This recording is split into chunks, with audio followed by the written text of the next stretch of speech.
आज की ताजा खबरों के अपडेट में बात करेंगे देश भर की तमाम बड़ी और काम की खबरों की, साथ ही भारत सरकार की ओर से लिए गए कुछ महत्वपूर्ण फैसलों, जारी किए गए कुछ नए नियमों की। इसके अलावा आधार कार्ड का यूज करने वाले लोगों के लिए आज एक जरूरी और महत्वपूर्ण खबर निकल कर आ रही है, सामने बताएंगे आपको इस अपडेट में। साथ ही इस महीने सरकार फ्री बांटेगी 1 करोड़ LPG गैस कनेक्शन, आप भी उठा सकते हैं इस स्कीम का फायदा। आखिर क्या है पूरी खबर बताएंगे आपको इस अपडेट में।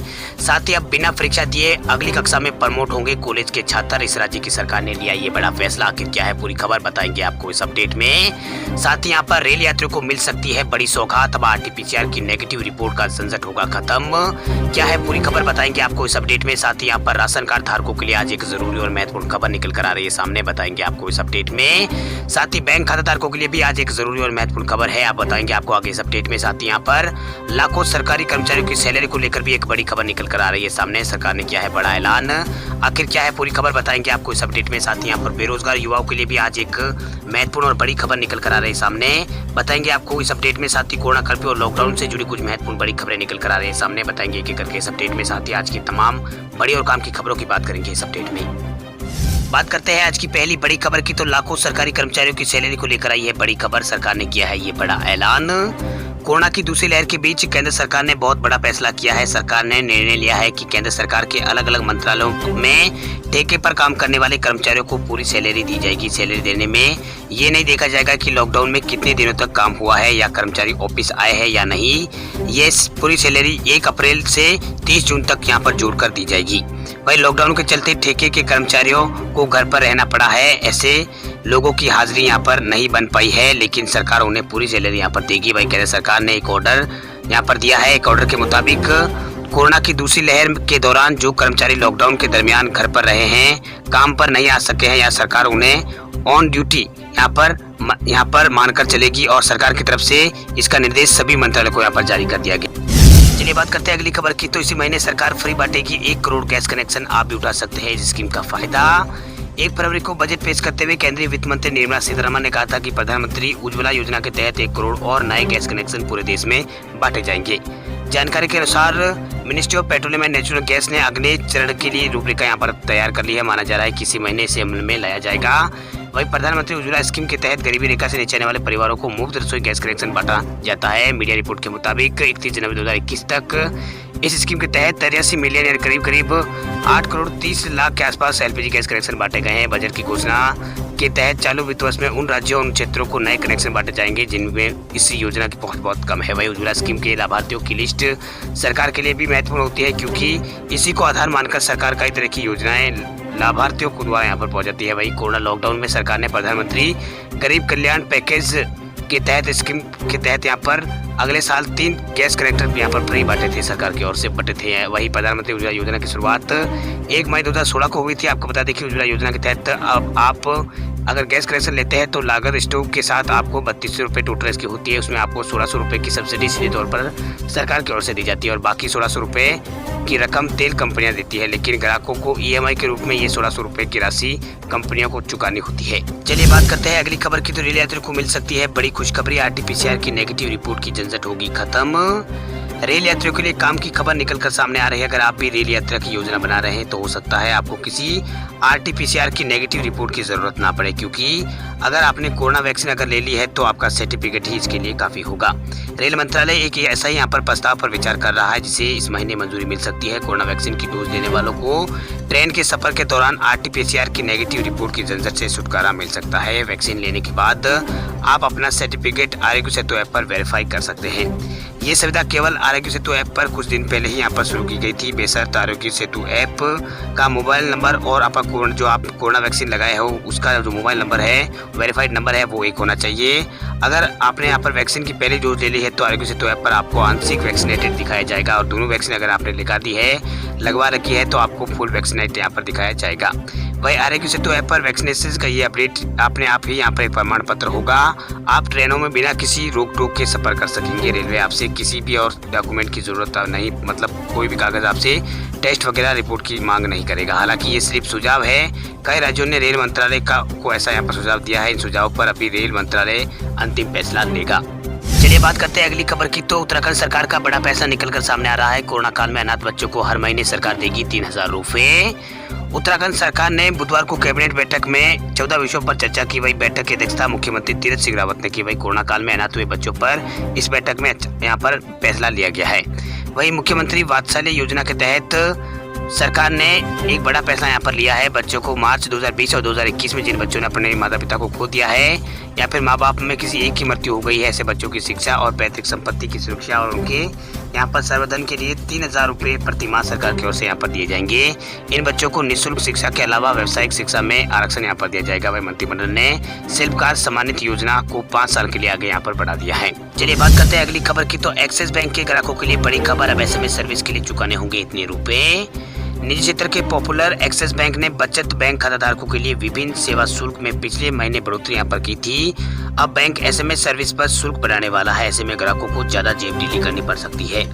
ये नियम 1 जुलाई 2021 से लागू होंगे। बैंक ने कहा है कि जुलाई 2021 से वे ग्राहकों से प्रत्येक SMS अलर्ट के लिए 25 पैसा और अधिकतम महीने में वो 25 रुपए प्रति माह वसूलेगा। इसमें प्रचार संदेश ग्राहकों को भेजे गए संदेश यहाँ पे लेन देन के प्रमाणीकरण के लिए भेजे गए OTP शामिल नहीं होंगे। वहीं बैंक ने SMS चार्जेस में यहाँ पर बढ़ोतरी का फैसला दूरसंचारक नियामक प्राधिकरण द्वारा शुरू की गई नई व्यवस्था को ध्यान में रखते हुए लिया है। एक्सिस बैंक की ओर से पहले हर महीने 5 पैसे प्रति मैसेज का चार्ज लिया जा रहा था, मगर नए नियम लागू होने के बाद ये 25 पैसा प्रति मैसेज यहाँ पर हो गया है। आपको बता दें कि निजी क्षेत्र के इस बैंक ने ATM से नगद निकासी का शुल्क यहाँ पर मुफ्त से आगे यहाँ पर बढ़ा दिया है। साथ ही एक्सिस बैंक ने विभिन्न प्रकार के बचत खातों के लिए न्यूनतम शेष यहाँ पर राशि में बढ़ोतरी यहाँ पर कर दी है। अब बात करते हैं अगली काम की खबर की। तो उडे ने लॉन्च किया है M-आधार ऐप का नया वर्जन। घर बैठे आपको 35 से ज्यादा सर्विस का मिलेगा लाभ। आज के समय में आधार कार्ड बहुत ही जरूरी डॉक्यूमेंट हो गया है। अब आप लगभग सभी सरकारी योजनाओं का लाभ बिना आधार कार्ड के नहीं उठा सकते हैं। अब ग्राहकों की सुविधा के लिए unique identification authority of India यानी उडे ने M-आधार ऐप का नया वर्जन यहाँ पर लॉन्च कर दिया है। इसकी जानकारी उडे ने ट्वीट करके यहाँ पर दी है। इस ऐप को अपने स्मार्टफोन पर आप डाउनलोड कर सकते हैं और आधार से जुड़ी 35 सर्विस का फायदा आप उठा सकते हैं। वही उदय ने अपने ऑफिशियल ट्विटर हैंडल पर ट्वीट करके बताया है कि अब आप नई और अपडेट की गई सुविधाओं और सेवाओं का लाभ लेने के लिए M-आधार ऐप का नया वर्जन डाउनलोड करें। वही उदय ने कहा है कि आप पहले इंस्टॉल किए गए किसी भी वर्जन को अनइंस्टॉल कर दें। उदय के मुताबिक नए वर्जन पर आधार कार्ड धारक 35 से ज्यादा सुविधाओं का लाभ यहां पर उठा सकते हैं। ये उदय की ओर से जानकारी दी गई है। वही अपडेट वर्जन में जो अपडेट वर्जन है उसमें ऐप के आधार पर उसे डाउनलोड करना होगा। वही ऑफलाइन KYC डाउनलोड और QR कोड देखने और स्कैन करने और रिप्रिंटिंग के लिए ऑर्डर करने और एड्रेस अपडेट और आधार वेरिफिकेशन, ईमेल ID का वेरिफिकेशन, इसके अलावा UID और EID प्राप्त करने और अनेक तरह के यहाँ पर सर्विस इसमें शामिल है। कुल मिलाकर यहाँ पर 35 ये सर्विस यहाँ पर इसमें दी गई है। इसमें आप एंड्रॉइड iOS दोनों यूजर्स इस ऐप को यहाँ पर डाउनलोड कर सकते हैं, M-आधार ऐप को। चलिए बात करते हैं अगली खबर की। तो केंद्र सरकार ने वैक्सीन की 44 करोड़ डोज का दिया है ऑर्डर। दिसंबर तक पूरी होगी सप्लाई। भारत सरकार ने 8 जून को कोविशील्ड और कोवैक्सीन की 44 करोड़ डोज का ऑर्डर दिए जाने की जानकारी दी है। केंद्रीय स्वास्थ्य मंत्रालय द्वारा दी गई जानकारी के मुताबिक ये 44 करोड़ डोज अब से लेकर दिसंबर 2021 तक उपलब्ध होगी। वहीं केंद्र सरकार ने इन डोजेज के लिए यहाँ पर प्रधानमंत्री नरेंद्र मोदी के ऐलान के बाद ये इसको यहाँ पर ऑर्डर किया है। उन्होंने 18 से 44 साल के आयु वर्ग के लोगों के टीकाकरण के लिए कहा था कि ये टीकाकरण केंद्र यहाँ पर राज्यों को देगा। वहीं से पहले 18 से 44 वर्ष के बीच के आयु के लोगों को सरकारी केंद्रों पर लगने वाले मुफ्त टीके का इंतजाम का काम राज्य सरकारों को सौंप दिया गया था। केंद्र सरकार के फैसले के मुताबिक वह 75% वैक्सीन खरीद कर राज्यों को मुफ्त देगी और बाकी 25% जो वैक्सीन है वो निजी अस्पतालों को सीधे यहाँ पर मिलेगी, यानी निजी अस्पताल इसे खरीद सकेंगे, जिसे लगवाने के लिए लोगों को अब पैसे यहाँ पर चुकाने होंगे। वहीं राष्ट्रीय कोविड टीकाकरण कार्यक्रम की गाइडलाइंस में बदलाव का ऐलान के मुताबिक इस पर तुरंत यहाँ पर अमल किया गया है और केंद्र सरकार ने सीरम इंस्टीट्यूट की कोविशील्ड वैक्सीन की 25 करोड़ डोज और भारत बायोटेक की कोवैक्सीन की 19 करोड़ डोज के लिए ऑर्डर यहाँ पर दे दिया है। वही ऑफिशियल द्वारा दी गई जानकारी के मुताबिक इन दोनों ही वैक्सीन कंपनियों को 30% एडवांस यहाँ पर दे दिया गया है।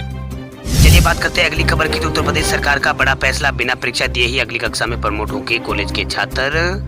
कोरोना संक्रमण की वजह से लगे लॉकडाउन के चलते CBSE के साथ साथ देश के कई राज्यों ने बोर्ड परीक्षा यानी 10वीं और 12वीं की बोर्ड परीक्षा को रद्द कर दिया है। इधर उत्तर प्रदेश बोर्ड ने कॉलेजों की परीक्षाओं को भी कैंसिल यहाँ पर कर दिया है।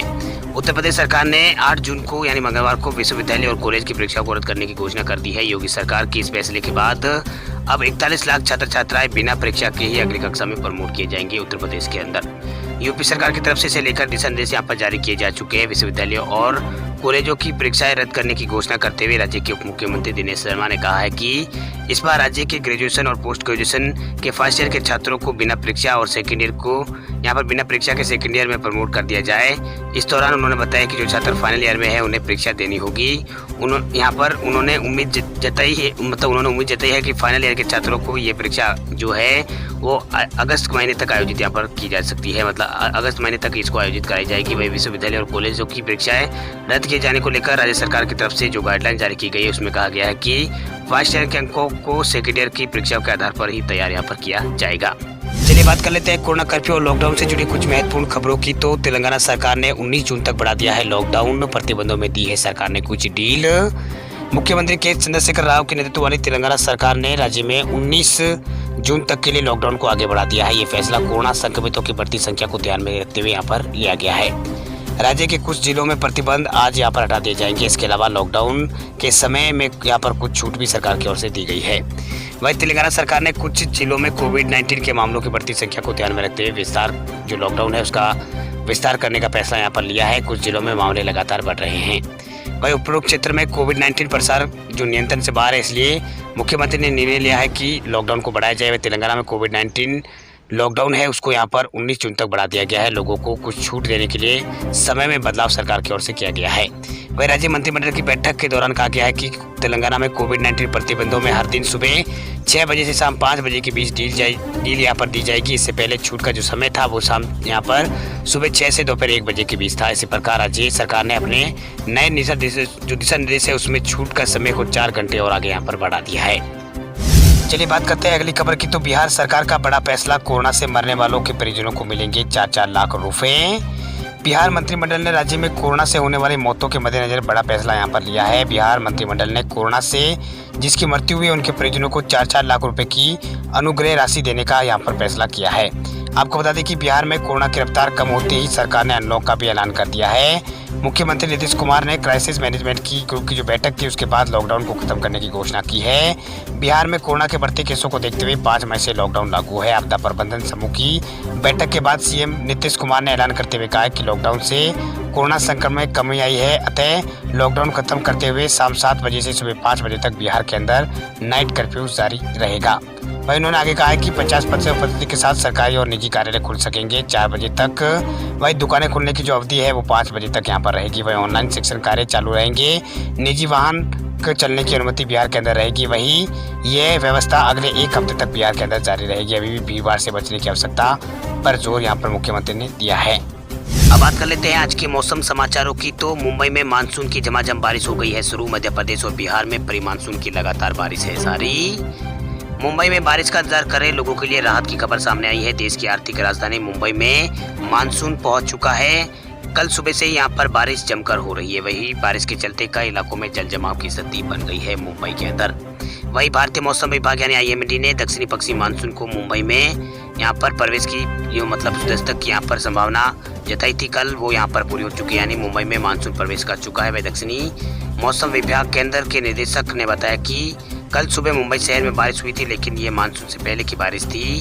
वही मानसून की मौजूदा जो अनुकूल परिस्थितियों की वजह से मुंबई के कई हिस्सों में बारिश जारी है। वही मौसम विभाग ने चेतावनी जारी की है कि जर्जर इमारतों को यहाँ पर खाली करने के निर्देश यहाँ पर मौसम विभाग ने दिया है, क्योंकि यहाँ पर ज्यादा बारिश के कारण नुकसान हो सकता है।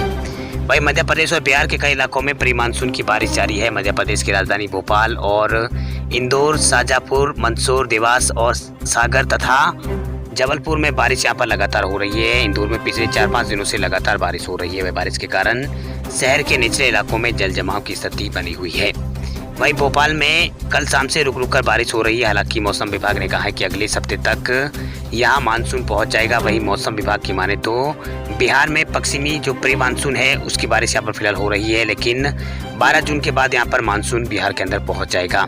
वही उत्तरी बिहार के कई जिलों में कल से ही यहाँ पर बारिश हो रही है। वही झारखंड के धनबाद जिले में भी लगातार यहाँ पर बादल बरस रहे हैं। वही मौसम विभाग ने 13 जिलों के लिए येलो अलर्ट यहाँ पर जारी कर दिया है। वही मौसम विभाग से मिली जानकारी के अनुसार दक्षिणी पश्चिमी मानसून के मुंबई में पहुंचने की पुष्टि हो चुकी है, यानी ये मुंबई पहुंच चुका है, महाराष्ट्र में पहुंच चुका है। जब मानसून तटीय रत्नागिरी जिले के हरनोई बंदरगाह पहुंचा तो मौसम विभाग ने पूर्व अनुमान जताया कि तेज हवा के साथ मुंबई, रायगढ़, ठाणे और पालघर और पुणे, नासिक और मध्य महाराष्ट्र के मराठवाड़ा के कुछ इलाकों में भारी बारिश हो सकती है। ऐसा मौसम विभाग ने पूर्वानुमान में एक बात यहाँ पर कही थी। वहीं पूर्वोत्तर भारत, ओडिशा के तटीय इलाके और दक्षिणी गंगे, पश्चिम बंगाल और अंडमान निकोबार द्वीप समूह और कोंकण गोवा के कुछ हिस्सों में हल्की से मध्यम बारिश के साथ अगले 24 घंटों के दौरान भारी बारिश भी यहाँ पर हो सकती है। इसको लेकर मौसम विभाग ने अलर्ट पहले से ही जारी कर रखा है।